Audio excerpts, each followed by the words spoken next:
We've been talking about polynomial approximations. We have the first degree polynomial approximation of e to the x and the second degree polynomial approximation of e to the x. Where the polynomial approximations, we look at the highest order, and this corresponds to the highest order derivative and the highest power of x. Now, it is possible for us to say that f of x equals e to the x, where e to the x is 1 plus x squared over 2 factorial plus dot dot dot plus the nth polynomial approximation plus dot dot dot. We're able to say this, if we carry it on infinitely, we're able to say that this is an exact equivalence, not just an approximate.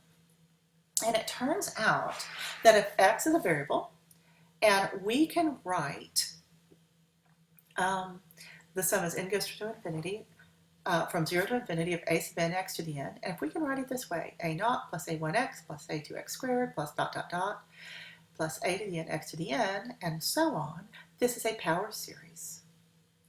Now, when we look at a power series centered at a point, much like we did in our Taylor series, if we can write this as the sum as n goes from 0 to infinity of a sub n x minus c to the n, this is a power series centered at c.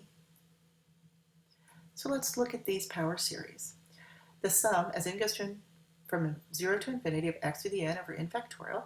If you look at this, you can see that this is a power series centered at 0.